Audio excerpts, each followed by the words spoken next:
एका तरी मुलाचा मला असा फोन येतो की ताई बायको गेलीये, आज 1.5 महिना झाला येत नाहीये, आज 2 वर्ष झाली येत नाहीये, बाळणपणाला गेली हिची आई पाठवत नाहीये.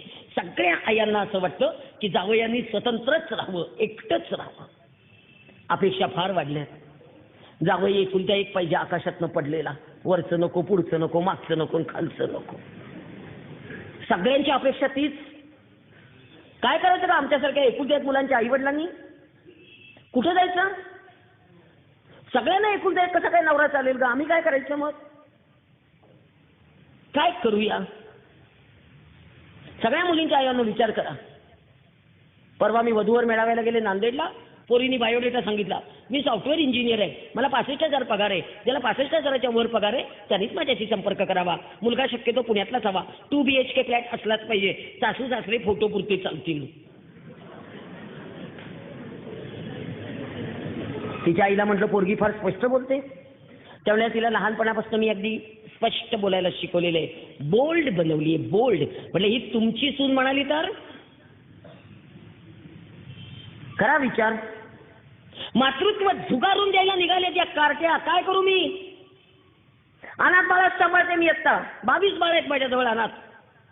आणि ही बाळ दत्तक मागायला IT क्षेत्रातल्या मुली जास्त येतात. IT क्षेत्रातल्या मुलींना स्वतःचं बाळ नकोय आता. IT क्षेत्रातल्या जोडप्यांना आता स्वतःचं मूल नकोय आता. IT क्षेत्रातल्या मुलांना आयतं मूल पाहिजे. IT क्षेत्रातले नवरा बायको परवा बाळ मागायला आले होते, बसले.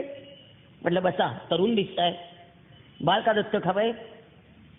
नाही म्हणे मला 15 लाखाचं पॅकेज आहे, माझ्या नवऱ्याला 20 लाखाचं पॅकेज आहे. आम्ही दोघांनी बाळ जन्माला घालायचं म्हटलं तर 9 महिने गरोदरपणाचे आणि 6 महिने बाळ सेटल करण्याचे. आमचं 15 महिन्याचं नुकसान होतं मॅडम. बॅकलॉग कसा भरून काढायचा?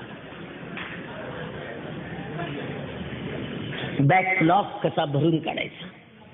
म्हटलं अगं काय सुंदर असतं मातृत्व.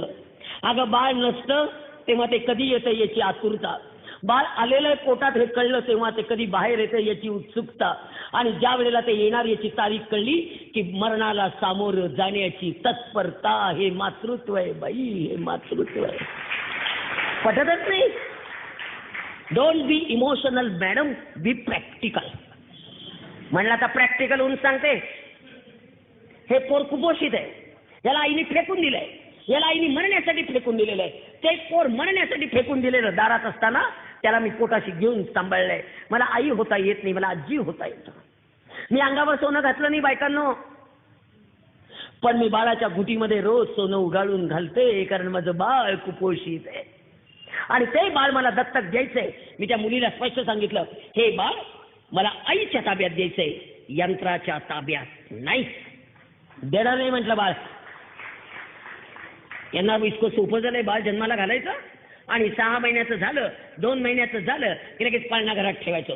बेबी केअर सेंटर, डोंबल बेबी केअर.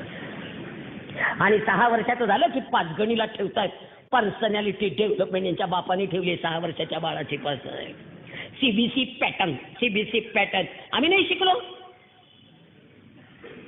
ठेवतात ते पोरं लांबच्या लांब कुठेतरी 5 गणीला. ती मेट्रन आणि तो तिथला रेक्टर इतके ओरडत असतात. ते बाळ धाय मोकलून रडतंय रात्री, मामा मामा मामा करून. जवळ गेला कुणी नाहीये. सायकिक झालीत पोरं, माहितीये तुम्हाला. एकीकडे घटस्फोटाचं प्रमाण वाढतंय, एकीकडे आई नाही, एकीकडे वडील नाही. सगळ्या आया सांगतात मी शिकलेली आहे, मी आर्थिक क्षमता आहे, मी माझं पोर कसंही सांभाळीन, त्याला देणार नाही. त्याला वडील नको. आणि सगळ्या वडिलांनो, लग्न झालेली पोरगी ठेवून घेताना 4 वेळा विचार करा की त्याला वडील नकोत का त्या बाळाला. बालवाडीवर पाट्या लिहिलेल्या आहेत, वडिलांकडे राहणाऱ्या मुलांना आईने भेटू नये, आईकडे राहणाऱ्या मुलांना वडिलांनी भेटू नये. काय करायचं त्या लेकरांनी? सगळी निरागस बाळं इतकी येत असतात, सगळी निरागस बाळं सायकिक झाली. आता परवा राजेशजी जैन यांची एक छान फिल्म बघितली, पप्पा तुम कहा हो. सगळ्या बायकांना मी बजावून सांगते तुम्हाला, मांडीवर घेऊन थोपटायला आई असावी लागते, पण खांद्यावर घेऊन थोपटायला वडील असा वेच लागतात. हे वडील पाहिजेत. तुम्हाला माहेरी गेल्यानंतर बैठकीच्या खोलीत वडील नकोत. तुम्हाला तुमचे वडील पाहिजे, तर लेकराला नकोत. काय ते इगो, काय ते डोकं, काय जिथे अन्याय होता तिथे जा ना ग निघून. हल्ली एक नवीनच फॅट निघाले हो. राखी पौर्णिमेला पोरगी आणायची आणि शिमग्याला सोडायची, शिमग्याला आणायची दिवाळीला सोडायची, आणि बाळणपणाला आणायची ती ठेवूनच घ्यायची, एकावर एक फ्री. फार आगाऊ झालंय. एक बँकेतला अधिकारी मुलगा आहे, 90,000 पगार आहे. अगं त्याच्या आईने तो 4 वर्षाचा असताना त्याचे वडील वारले. त्याला इतकं चांगलं सांभाळलं, इतकं चांगलं सांभाळलं, इतकं चांगलं सांभाळलं, आणि त्याचं MSc BEd पोरीशी लग्न केलं. सून घरात आली, पहिल्यांदा लगेच दिवस राहिले, आणि डॉक्टरांनी सांगितलं की बहुतेक जुळं असेल. नंतरच्या सोनोग्राफीत कळलं ते तिळ आहे. पोरीला बेडरेस्ट सुरू झाली, सासूने बेडरेस्ट काढली, प्रवास करायचा नव्हता, आणि हिची आई बाळंतीण ती पोरगी झाली, तिळ झालं, आणि डोकं बडवत आली. माझ्या लहान पोरीला कसं 3 पोरांचं करायचं व्हायचं, मी घेऊनच जाणार आहे, नशीब फुटलं तिचं. आणि गेल्या घेऊन आज 4 वर्ष झाली पाठवत नाही. तो जावई जाऊन पाया पडून येतो, आणि त्याला मारतात धरून सगळे मिळून. इतका मार खातो, इतका मार खातो, इतका मार खातो, काही करत नाही, पण काही बोलूच शकत नाही. कायदा जेवढे वकील इथे बसले त्यांनी खरं मला सांगा, या कायद्याचं मी काय करतोय. खरंच तुम्ही सांगा, इतकं एक कुटुंब व्यवस्थेला इतके धक्केच नसता, पोरं निरागस वेगळी, काय करावं मला काही कळेना बाबा. एकीकडे वृद्धाश्रमांची संख्या वाढतीये, आणि एकीकडे निरागस पोरं अनाथ आश्रमात. काय करायचं ना. मुलींच्या आयांनो जरा विचार करा ग. आता परवा मुलीचे वडील आले, मला म्हणताय विदाऊट किचन घर असेल असाच जावई आम्हाला हवाय. म्हटलं असा जावई विदाऊट किचन घर असेल असा. बर म्हटलं मग फुटपाथवरचा देऊ का.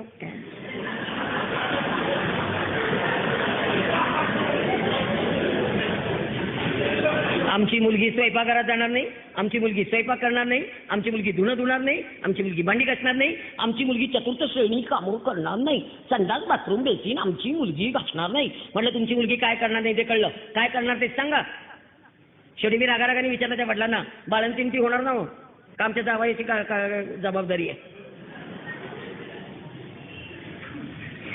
काहीतरी वेड्यासारखं.